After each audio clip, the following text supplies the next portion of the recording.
Morning class went pretty well, and Claire spent her breaks hanging at the coffee bar at the university centre, where Eve barristered her way through the day. Eve was good at it, calm, efficient, seemingly impervious to the pissy demands and bitchiness of a lot of the students. Claire had figured out that the rude ones were mostly protected, so it was a class thing. Eve had elected not to sign up with a vampire for protection, and those who had looked down on her, or else they were just bitchy, which was equally possible. People didn't have to have a vampire connection to be arrogant jerks. Eve was working today with another girl, someone Claire didn't know. She had long, straight brown hair that shimmered like a curtain when she moved. She wore it loose around her shoulders, which Claire guessed was okay, because she wasn't working directly with the drinks or anything, just taking orders in cash. Her name tag said Amy, and she looked cheerful and sweet. She and Eve were talking like friends, which was good. Eve needed that. Claire killed time between classes by skimming through her English lit, boring, and reading a book she checked out from the library. On advanced string theory, not boring. She liked the whole idea of vibrating strings being the basis of everything, that there were all kinds of surfaces that vibrated. It made the world more exciting, always in motion. Her watch beeped to let her know she was going to be late for class if she didn't hurry. So she packed it up, waved to Amy and Eve, and jogged out of the UC and into the warm afternoon sunshine. As she was blinking in the glare, she ran into Monica. Literally, as Monica was coming up the steps while she was going down, Claire automatically reached out to steady the other girl when she wavered, and then thought, what am I doing? Because Monica had once laughed as Claire tumbled down the stairs and cracked her head halfway open. Hey, watch it, bitch! Monica snapped, and then did a double take. Claire? Oh, hi. Cute shirt. Claire looked down at herself, mystified. It wasn't. She didn't really own any clothes she'd classify as cute. Even the best of them would never match Monica's standards, which were much higher. On your way to class? Monica continued brightly. Too bad. I'll buy you a mocha or something. Yeah, I've got class. Claire edged around and tried to descend the steps, but Monica got in her way. Monica's smile was friendly, but it didn't really warm up her big, pretty eyes. I'd be late. One thing, Monica said in a lowered voice. It occurred to Claire that it almost was the first time she'd seen Monica alone, not flanked by Gina and Jennifer, not trailing on entourage of the popular. I'm having a party on Friday night. Can you come? It's at my parents' house. Here's the address. Before Claire could react, Monica pressed the slip of paper into her hand. Keep it quiet, alright? I'm asking one of the best people. Oh, I'll wear something nice. It's formal. And then Monica was gone, breezing by her up the steps, where she fell in with a group of girls and went into the UC's class auditorium. Chatting and laughing. The best people?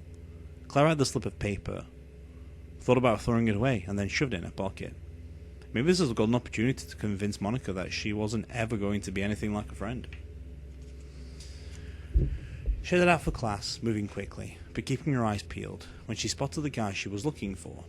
She veered off the sidewalk and onto the grass. Gamers. Nerds. They sat around outside most of the afternoon moving counters around on complicated-looking boards and rolling dice. She'd seen them every day for weeks, and in all that time she'd never seen any kind of girl with them, or even approached them. In fact, when she cleared her throat, they stared at her as though she were an alien from one of the planets on their board game. Hi, she said, and thrust out a slip of paper. My name's Monica. I'm having a party on Friday night. If you guys want to come, tell your friends. One of them reached out and gingerly took the slip of paper. Another snatched it away from him, read it, and said, Wow, really? Really? Mind if we invite some other people? Knock yourself out. Claire headed off to class. Claire Danvers? Last class of the day, and Claire, startled, looked up from writing the date in her notebook. The professor didn't usually take roll. In fact, he seemed pretty much indifferent to who showed up, which was sometimes next to nobody, like today, which was one of about 12 people, showing it was really kind of useless in this particular course, since Professor What's-His-Name lectured from PowerPoint slides, bullet by bullet, and then made them available on his website right after the lecture. No wonder most people skipped. She raised her hand, wondering what was going on. She had a guilty flash of handing over the party invitation to the Nerd Squad. But no, how could they find out so soon? And besides, who'd care besides Monica? The professor, grey, wrinkled, tired, and unenthusiastic, stared at her for a second without recognition, then said, "You're wanted administration. Room 317. Go now." But Claire started to ask what was going on, but he'd already dismissed her and turned back to his PowerPoint, droning on in a monotone. She stuffed books into her bag, wondered again what was going on, and left without much regret. She'd been in this administration building exactly 3 times. Once to register, once to file the official paperwork to move off campus, once to do add or drop. It looked like any administration building at any school, grubby and utilitarian, with tired, crabby employees and desks piled high with file folders. She avoided the first floor register's office and went up the steps. The second floor was quieter, but still full of people talking, keys clicking on computers, printers running. The third floor was whisper quiet. Claire started down the hallway, and the silence sank deeper. She couldn't even hear sounds from outside the windows, although she could clearly see people out there walking and talking, and cars tooling around the street below. Room 317 was at the end of the hall. All the glossy wooden doors were firmly closed. She knocked on 317, and thought she heard someone say, "Come in." She turned the knob and stepped inside, into darkness, complete, velvety darkness that disoriented her immediately. The knob slipped out of her hand, and the door clicked shut. She couldn't find it again. Her hand moved over what felt like a featureless smooth wall. A light bloomed behind her, and she turned to see the flare of a match and a candle wick catching fire in the glow. Amelia's face shone like perfect ivory. The elder vampire looked exactly the same as before, cool, queenly, pale, with her white blonde hair twisted back in an elegant updo that must have required servants to achieve. She was wearing a white silk suit, and her skin was flawless. If she wore makeup, Claire couldn't tell. Her eyes were eerie in the near dark, luminous and not quite human, and very beautiful. "My apologies for the dramatics," Amelia said, and smiled at her. It was a very nice smile, cool and polite. Claire's mother had always loved the Hitchcock movie Rear Window, and Claire was struck by the thought that if Grace Kelly had ended up a vampire, this was how she'd have looked, icy and perfect. "Don't bother looking for the door. It's gone until I wish it to be there again." Claire's heartbeat sped up, and she knew Amelia could tell, but the vampire didn't comment on it. She just shook out the match and dropped it in a silver dish on the table next to the candle. Claire's eyes adjusted gradually to the dimness. She was standing in a fairly small room, some kind of library crammed with books. Crammed was an understatement.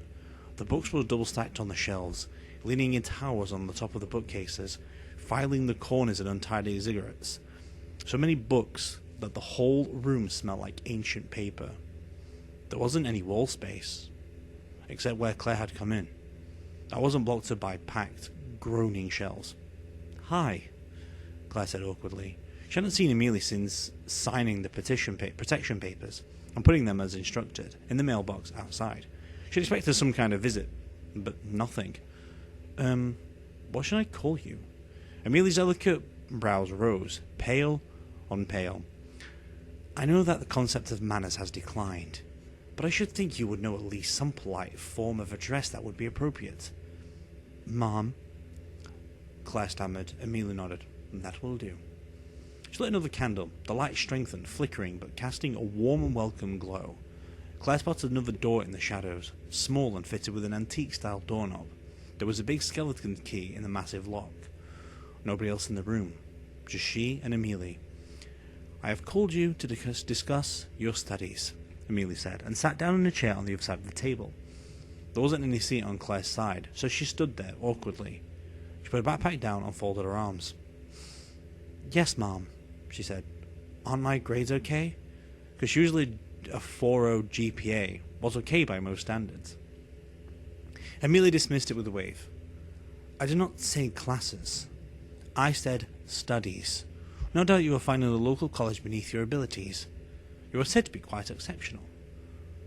Claire didn't know what to say to that, so she didn't say anything. She wished she had a chair. She wished she could say something nice and get back to class and never ever see Amelia again.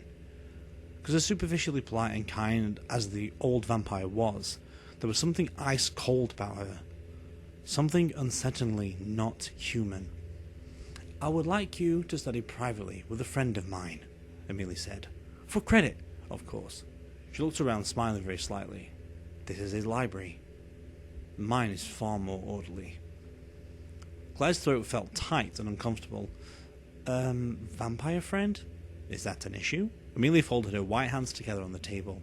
The candlelight flickered in her eyes. "No, Mom." "Yes?" God, she couldn't imagine what Shane was going to say.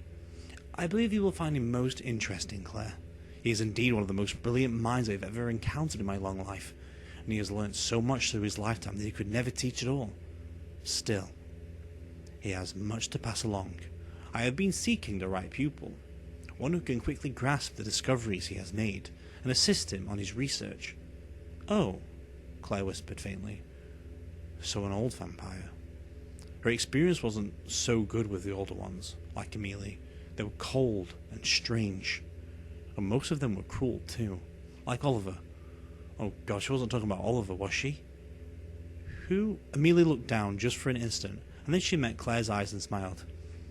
"You have not met," she said. "Not formally at any rate. His name is Mernin. He is one of my oldest friends and allies. Understand, Claire, that your actions since you came to Morganville, including your agreement with me, have won my trust. I would not grant this honour to any but those I found worthy." Flattery. Claire recognised it and knew the slight warmth in Amelia's voice was probably calculated, but it still worked. It made her feel less scared. "Mernin," she repeated. "It is an old name," Amelia agreed, in response to the question in Claire's tone. "Old and forgotten now. But once he was a great scholar, known and revered. His work should not be forgotten as well." There was something strange in that, but Claire was too nervous to figure out what Amelia could be trying to say, or not to say. She was working hard to swallow a lump in her throat, but it was about the size of a poisoned apple and seemed to be growing larger. She could only nod. Amelia smiled. It looked kind of artificial, like an expression she'd practiced in a mirror rather than learnt as a child. Smiling was something her face just didn't normally do. Claire decided, and sure enough, the smile was gone in seconds, without a trace. "If you're ready, now?" Claire cast an involuntary helpless look at the blank wall behind her. There wasn't a door, and that meant there was no way to retreat, so she didn't really have a choice. Amelia wasn't waiting for her answer, anyway. The Ice Queen stood up and walked, oh so very undead Grace Kelly, to another small, low doorway with a key in the lock. She turned the key, withdrew it, and looked down for it for a moment before holding it out to Claire. "Keep it," she said. "Leave your book back here, please. I shouldn't want you to forget it. You will leave through the same door that brought you." Claire's fingers closed around the key, registering rough, cold, heavy metal. She shoved it in the pocket of her blue jeans as Amelia swung open the door and leant her backpack against a convenient bookcase. "Mernin?" Amelia's voice was low and gentle. "Mernin, I've brought the girl I told you about. Her name is Claire." Claire knew that tone of voice. You use it with old, sick people. People who didn't really understand what was happening anymore. People you didn't think were really going to be around for long. Coming from Amelia, it was really odd, because she could also hear the love in that low voice. Could vampires love? Well, sure, she guessed. Michael could, right? So why not Amelia too? Claire stepped out from behind Amelia at the vampire's imperative gesture and anxiously scanned the room. It was big, full of the weirdest mixture of equipment and junk she'd ever seen. A brand new widescreen laptop computer with a shimmying belly dancer as a screensaver. An abacus. A chemistry set that looked straight out of some old Sherlock Holmes movie. More books, carelessly piled around as trip hazards, leaning in columns on every table. Lamps, some electric, some oil, candles, bottles and jars and shadows and angels and a man. Claire blinked, because she was expecting an old, sick person. Expecting it so much she looked around again, trying to find him. but the only man in the room sat in a chair, peacefully reading a book. He marked the spot with a finger, closed it, and looked up at Amelie. He was young, or at least he looked it. Shoulder-length curly brown hair, big, dark puppy dog eyes, flawless, faintly golden skin, frozen at the age of maybe 25, just enough for creases to be forming at the corners of his eyes. Also, he was really, really pretty, and he did not look sick, not at all. "Ah, good. I've been waiting for you," he said. He spoke English, but with some kind of accent, nothing that Claire could identify. It sounded a bit like Irish, and a little bit like Scottish, but more liquid somehow. "Welsh? Claire, is it? I'll come forward, girl, I won't bite." He smiled, and unlike Amelia's cool attempt, it was a warm, genuine expression. Full of merriment, Claire took a couple of steps towards him and sensed Amelia tensing behind her, and wondered why. Merlin seemed okay. Seemed more okay than any vampire she'd seen so far, except maybe Sam, Michael's grandfather, and Michael, the youngest vampire in Morganville. "Hello," she said. Ian got an even wider smile. "She speaks. Excellent. I have no use for someone without a backbone. Tell me, young Claire, do you like the sciences?" That was an antique way of saying it. The sciences. People usually said science, or mentioned a specific thing, like biology or nuclear studies or chemistry. Still, she knew the right answer. "Yes, sir. I love the sciences." His dark eyes glittered, full of slightly wicked humour. "So very polite you are. And philosophy?" I don't know. We didn't study it in high school. I just go to college." "Science without philosophy is nonsense," he said very seriously. "And alchemy. Do you know anything of it?" She just shook her head to that one. She knew what it meant. But wasn't it all about turning lead into gold or something like that? Sort of conman science? Merlin looked tragically disappointed. She almost wanted to lie to him and tell him that she'd got an A in Alchemy 101.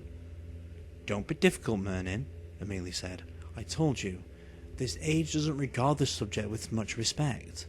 You won't find anyone with a working knowledge of the hermetic hearts. So you'll have to use what's available. From all accounts, this girl is quite gifted. She'll be able to understand what you have to teach, if you are patient." Merlin nodded soberly and put the book aside.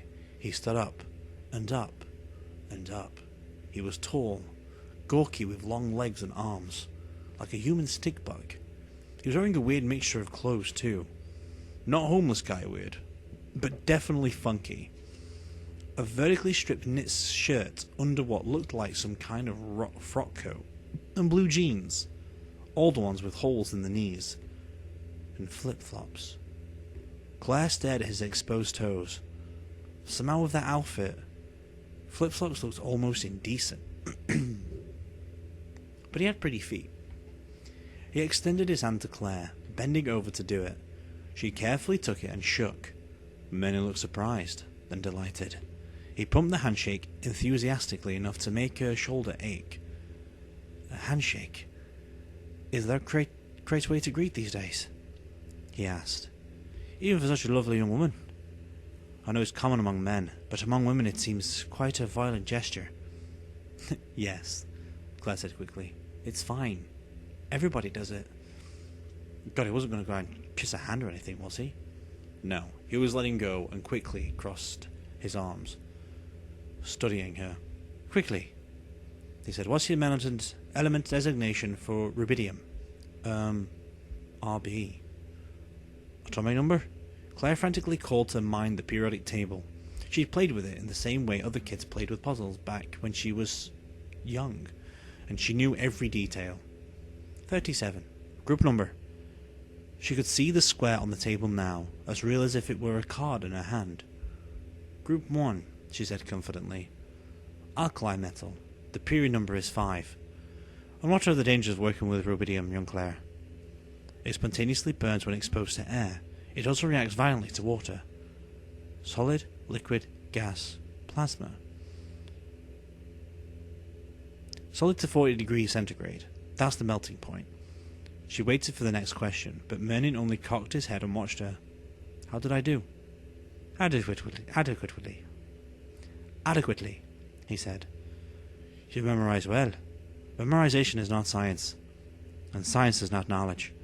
Merlin stalked over to a leaning stack of books, tossed them carelessly to the floor, and found a threadbare volume that he flipped open without much regard for the fragile pages. Ah, here. What is this, then? He held the book out to her. Claire squinted at the dim illustration. It looked a little like a small square sail full of wind. She frowned and shook her head. Merlin snapped the book closed with a sharp clap, making her jump. Too much to teach her, he said to Amelie. He began to pace, then got distracted and fiddled with a glass retort full of some noxious green liquid. I don't have time to coddle infants, Amelie. Bring me someone who at least understands the basics of what I'm trying to... I've told you before, there is no one available who would recognize that symbol. And in any case, the field has never attracted this, the most untrustworthy of characters. Give Claire a chance. She's a quick study. Her voice cooled to a measured, icy tone. Do not force me to make it an order, Merlin. He stopped moving, but he didn't raise his hand. I don't want another student. He sounded resentful. Nevertheless, you must have one. Have you explained the risks? I'll leave that to you. She is yours, Merlin. But make no mistake, I will hold you responsible for her performance and for her safety. Claire heard the click of metal, and when she looked behind her, Amelie was gone. She'd left her alone with him. When Claire turned back to him, Merlin had raised his head and was staring straight at her, warm, brown eyes no longer amused, very serious. It seems neither of us have much choice, he said. We'll just have to make the best of it then. He fumbled through the stacks of books and came up with one that looked just as threadbare and fragile as the first one he'd mishandled, but this one was much thinner. He thrust it towards her and Claire took it. The inscription on the cover was in English, metals in Egyptian inscriptions. The symbol I showed you is for copper, Merlin said. Know the rest when you come back tomorrow. I will also expect you to read Basil Valentine's last will and testament. I have a copy here. He shoved books around, almost frantic, and located something with a cry of satisfaction. He held that out to her as well.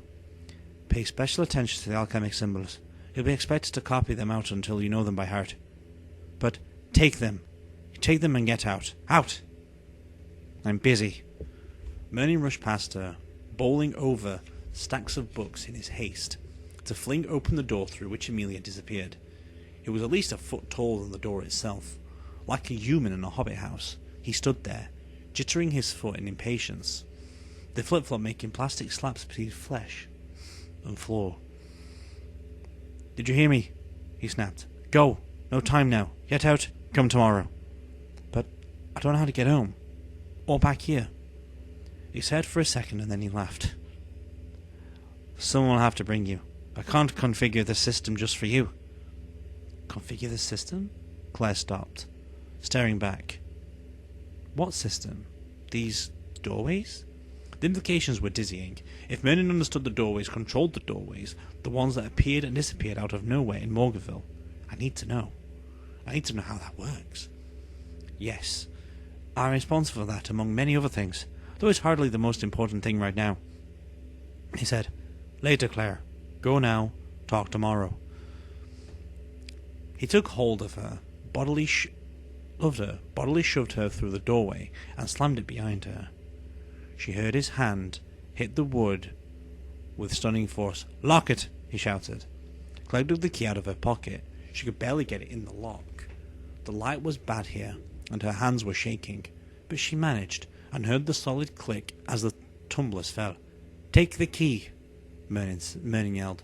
But you're responsible for me now, Claire. You must keep me safe.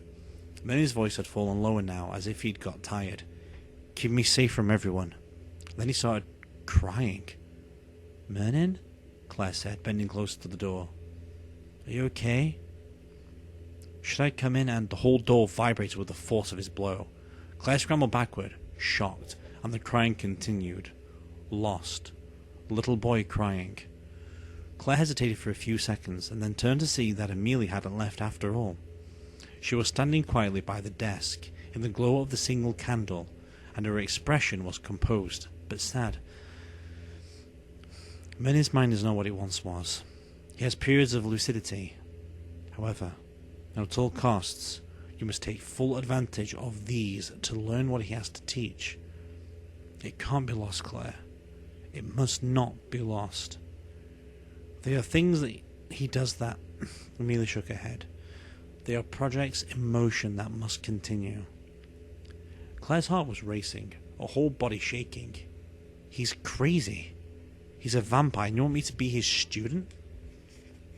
No, Amelia said. I require you to be a student. You will comply, Claire. By the rules of the contract you signed of your own free will, this is valuable work. I would not risk you unnecessarily. Have you explained her the risks? Minion had asked that. What are the risks? Claire demanded. Amelia merely pointed to the bookcase where her book backpack was still lent. Claire grabbed it and hauled it over her shoulder, and paused, because a doorway had formed in the blank area of the wall, a solid wooden door with a plain knob, identical to those at the university. Open it, Amelia said. But open the door, Claire. Claire did, and the glare of fluorescent lights and the dead, air-conditioning smell of the administration building swept over her in a rush. Amelia blew out the light. In the darkness, Claire couldn't see her anymore. Be ready at 4 o'clock tomorrow in the university centre, Amelia said. Sam will fetch you. I suggest you do the reading Murmuring requires of you. And Claire? Tell no one what you're doing here. Absolutely no one. It wasn't until Claire was in the hall with the door shut that she realised Amelia hadn't answered her question. She opened the door again, but there was just a room piled with discarded broken furniture. Something moved furtively in the corner. There was a window with crooked blinds, but no Amelia. No cave of books. No Merlin. He's sick, Claire said aloud to whatever was rustling in the corner behind the three-legged desk. That's why she talked to him like that. He's old and he's sick. Maybe even dying. Vampires could get sick. Vampires could die? Somehow she never even considered that. She shut the door gently, adjusted the weight of her backpack, and looked down at the two ancient books in her hand. Last Will and Testament. She hoped that wasn't a sign of her future. Eve chatted on about her day on the drive back, talking about some boy who had totally tried to ask her out, and Amy's boyfriend, Chad, who had come by to help clean up and was a total sweetheart, and how her boss was a tow rag, but at least he'd given her a 20-cent an hour raise. I think that's just for not quitting in the first couple of weeks, Eve said, but she sounded pretty jacked about it, and Claire was pleased for her. Yeah, it's only a couple more dollars a week, but it's something, Claire nodded. Congratulations, Eve, you deserve it. You're really good at this. I'll bet you could run the whole thing if you wanted. Me? Manager? Eve laughed so hard she snorted. Yeah, like I want to become Tin Point dictator at the coffee bar. Get serious. No, I mean it. You're nice, people like you. You know what you're doing. You could. You'd be good at it. Eve shot her a sideways look that was almost a frown. You're serious? Yep. I don't know if I'm ready for management. But you have to wear a tie for that? You've got one. And Claire said solemnly. Only one with a Grim Reaper on it. Hey, wait. That could be my management style. Scrub and I kill you, maggot. Eve grinned. They ought to teach that in business school. They probably do here. Claire sighed. What's up with you, CB? CB stood for Claire Bear, which was Eve's funny nickname for her. Claire didn't think she was much resembled a bear, not even the stuffed gun variety. She seemed really, I don't know, thoughtful. Yeah, well, she couldn't talk to Eve about Merlin, homework and stuff. Yeah, it was just that she'd never had quite this kind of pass or fail pressure before. She'd flipped through the book on Egyptian inscriptions. That was pretty straightforward, though. She wasn't sure how actually Egyptian it all was. Interesting, though. The other one, the Last Will and Testament, was lots tougher. Tons of symbols in some weird notation she didn't understand. She'd be up all night trying to make sure she remembered even the basics. Eve, has anybody ever broken their contract in Morganville? I mean, and lived? Contract? Eve shot her yet another look, this one definitely coming from with a side order of frowning. You're talking about a vamp contract? Sure, people have tried everything. At one time or another, but not very successfully. What happened? Back in the old days, they got hanged. These days, I think they just throw them in jail until they rot, if the vampires don't eat them. But hey, not like you and me have to worry about it, right? Live free or die. Eve held up her hand. High five. Claire slapped it without much enthusiasm. She was thinking about the way the pen had felt in her hand, moving across that stiff paper, signing her life away, and she felt ashamed. Why? Eve asked. Huh? Why are you asking? Eve made the turn into Lot Street, and the glow of the windows of the glass house, home, split out into the street. Come on, Claire. Someone you know thinking about it? There's this guy at school. I just heard him say. I wondered. That's all. Well, quit wondering. His problem, not yours. Ready for the fire drill? Quick little buddy go? Eve braked the black caddy hard. Claire threw open her passenger side door and jogged around the back of the car, banged open the white picket fence gate, and raced up the walk to the steps with her house keys in her hand. She heard the engine die, and the noisy clatter of Eve's shoes behind her. Eve's steps stopped dead. Claire whirled, scared and expecting to see a vampire on the prowl.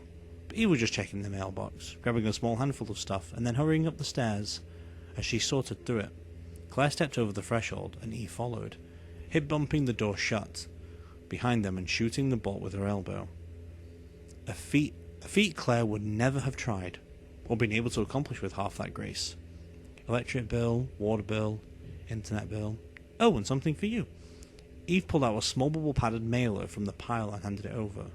No return address. Who'd send her anything? Well, Mum and Dad, sure, and the occasional card from another relative. Her former BFF Elizabeth had sent a postcard from Texas A&M, but only the one. Claire didn't recognise the neat handwriting on the outside of the envelope. Eve left her to it and walked down the hallway, yelling to let Shane and Michael know they were back. To which Michael yelled back, "Get in here and make me some dinner now, woman." Newsflash, Michael, you're supposed to have turned evil, not redneck. Claire ripped open the package and you pended it. And a small jewellery box slid into her hand. A nice one. Red velvet, with some kind of gold crest embossed on it. She felt the skin tighten up on the back of her neck. Oh no. Her suspicions were confirmed as she flipped up the lid and saw the gold bracelet nestled on blood-red velvet. It was pretty, and it wasn't too big. Delicate enough to circle one of her small wrists. The founder's symbol was embossed discreetly in a small gold cartouche. Oh no. Claire bit her lip and stared at the bracelet for a long time, then snapped the lid shut, put it back in the envelope, and went to join Eve and Michael in the kitchen. So, Eve was getting down pots, and Michael was rummaging in the refrigerator. Spaghetti okay with you? Fine, Claire said. She unusually looked spooked. She hoped not, though even if she did, Eve was looking at Michael, and he was holding back. And she was safe from any kind of major inspection while they were making eyes at each other. Until she turned, and ran into Shane, who'd come into the kitchen door behind her. The package fell hot and heavy in her right hand, and she took an involuntary step back, which hurt him. She saw the flash of it in his eyes. "Hey," he said. "You alright?" She nodded, unable to speak because if she had said anything, it would have to be a lie. Shane stepped closer and put a warm hand on her face. It felt good. So very good that she leant into it, and then further, into his arms. He made her feel small and loved, and just for a second, what was in the package in her hand didn't matter. "You're working too hard," he said. "You look pale. School okay?" "School's fine," she said. That wasn't a lie. School was definitely not what scared her anymore. "I guess I need more sleep. It's a few more days until the weekend." He kissed the top of her head, bent closer, and whispered, "My room. I need to talk to you." She blinked, but he was already stepping back and heading out the door. She looked over her shoulder at Eve and Michael, but they were happily talking as Eve adjusted the flame under the pots, and they hadn't noticed anything. Claire shoved the package into her backpack, zipped it up and followed Shane upstairs. Shane's room was very utilitarian. His bed was never made, though he made an attempt as she came in to straighten out the sheets and toss the blanket over it. A couple of posters on the wall, nothing special. No photos, no mementos. He didn't spend a lot of time here, except to sleep. Most of his stuff was crammed into the closet. Claire leant her backpack against the wall and sat down next to him on the bed.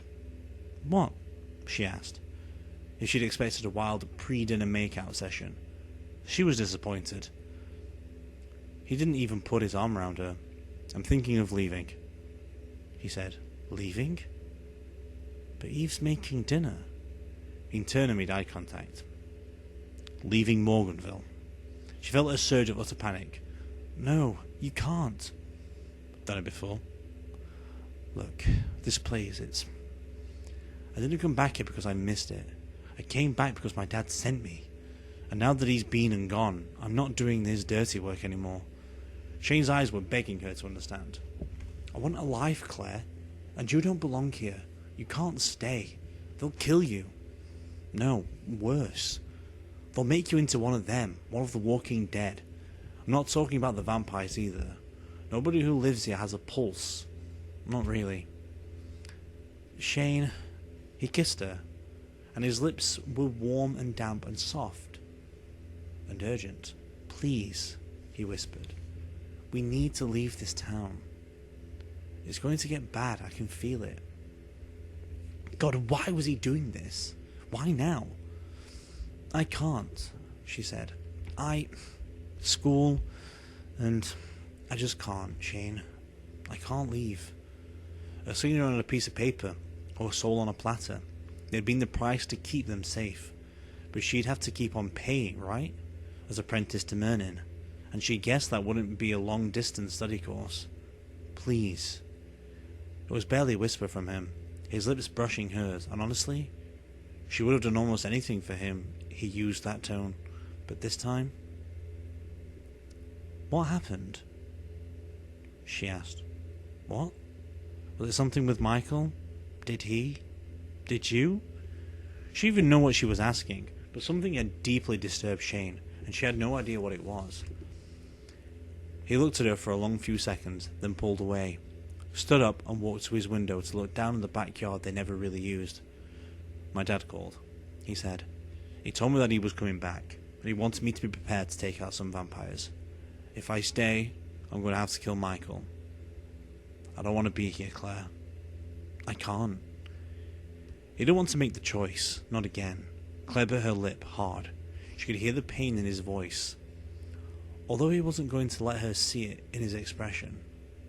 "You really think your dad will come back?" "Yeah, eventually. Maybe not this month, maybe not this year, but someday. And next time, he'll have what it needs to start a real war around here." Shane shivered. She saw the muscles in his back tense up under the tight grey shirt he was wearing. "I need to get you out of here before you get hurt." Claire got up, walked to him, and put her arms around him from behind. She leant against him and her head on his back and sighed. "I'm more worried about you," she said. "You and trouble." "Yeah." She heard the smile in his voice. "We're like that."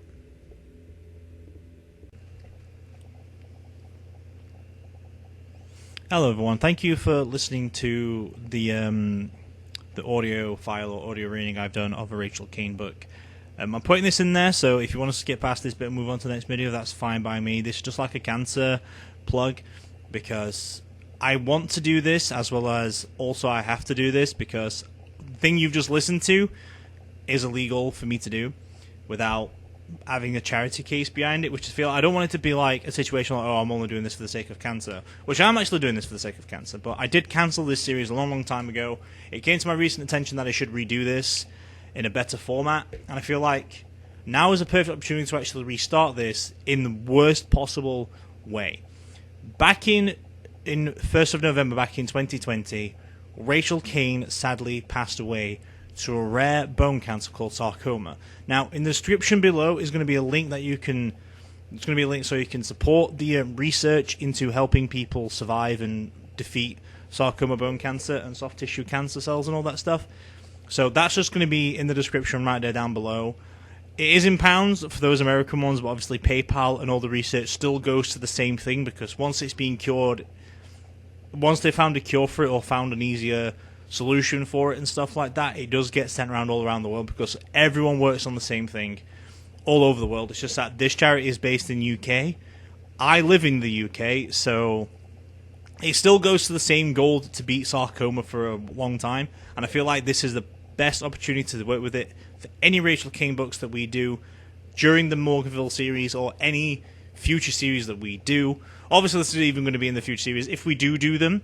So any book that we do by Rachel Kane is going to have this at the end, just to plug a little bit of a cancer support for people with sarcoma, because it is a rare cancer, and there is not a very good survival rate. So just putting that in there to help people or to support the issues that are out there, because I'm not going to get any money from these videos at all, even in like the present one. I'm not getting any money of this recording, or in the future, if possibly I do. But this is not what I'm about. This is all about for what Rachel Kane succumbed to in the end. So hopefully that as a team together we can beat sarcoma and end one of the cancers that are killing people, because no one likes that. But anyway, have a good day.